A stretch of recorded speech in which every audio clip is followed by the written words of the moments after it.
আসসালামু আলাইকুম। আমি ডক্টর মোহাম্মদ হাবিব ইকবাল। আজকে আমরা জানবো যে ডায়রিয়াতে আসলে কোন কোন ভুলের কারণে আমাদের যে ডায়রিয়াটা রয়েছে সেটি আরও বেড়ে যেতে পারে। ডায়রিয়া হলে বেশিরভাগ রোগী আসলে অধৈর্য হয়ে যায় এবং যত তাড়াতাড়ি সম্ভব এই ডায়রিয়াটা বন্ধ করে দেওয়ার জন্য বিভিন্ন ধরনের ওষুধ খেয়ে থাকে।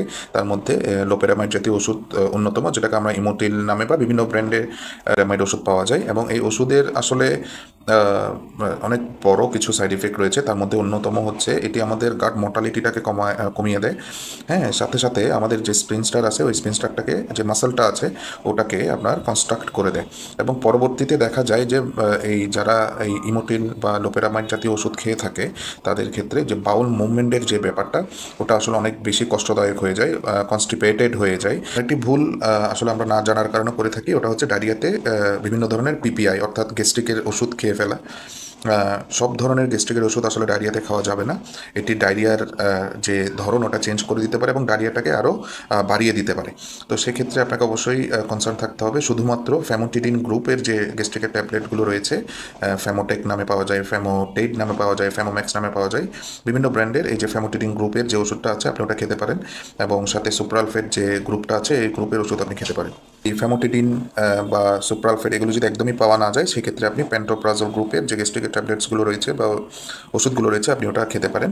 এবং এই তিনটা গ্রুপ ছাড়া অন্য গ্রুপের যে পিপিআইসগুলো রয়েছে, গ্যাস্ট্রিকের ওষুধগুলো রয়েছে, সেগুলো আসলে ডায়রিয়াতে খাওয়া যাবে না। এগুলো আসলে ডায়রিয়াটাকে অনেক বেশি বাড়িয়ে দেয়। তো সেক্ষেত্রে আপনাকে অবশ্যই কনসার্ন থাকতে হবে। ডায়রিয়ার যে আইডিয়াল ট্রিটমেন্ট, ডায়রিয়া হলে শরীর থেকে ইলেকট্রোলাইটস ইমব্যালেন্স হয়ে যায়, অর্থাৎ শরীরে যে পানিটা আছে পানিটা আসলে কমে যায়। সেক্ষেত্রে আমাদেরকে অবশ্যই ডিহাইড্রেটেড থাকতে হবে। এবং এটার যে আইডিয়াল ট্রিটমেন্ট ওটা হচ্ছে ওআরএস, যেটাকে আমরা ওরাল রিহাইড্রেট সলিউশন বলে থাকি। খাবার স্যালাইন 500 ml পানির মধ্যে একটি খাবার স্যালাইন আপনি মিক্স করে ওটা প্রতিবার বাথরুম থেকে আপনার যতবারই লুজ মোশন হচ্ছে, হ্যাঁ, পাতলা পায়খানা যতবারই হবে ততবারই আপনি বাথরুম থেকে এসে এটা খাবেন। এবং এই জিনিসটা আপনার যে ইলেকট্রোলাইট ইমব্যালেন্স এটা আসলে মেনটেন করতে অনেক বেশি হেল্প করবে।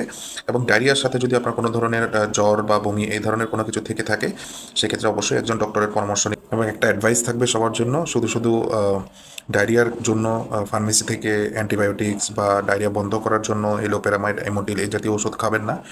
এটার ইম্প্যাক্ট আসলে খুবই খারাপ এবং এটা পরবর্তীতে আপনাকে অনেক ধরনের সমস্যার সম্মুখীন করতে পারে। তো আজকে এ পর্যন্তই। ভালো থাকবেন, সুস্থ থাকবেন, পাশে থাকবেন এবং দোয়া করবেন ইনশাল্লাহ। আসসালামু আলাইকুম।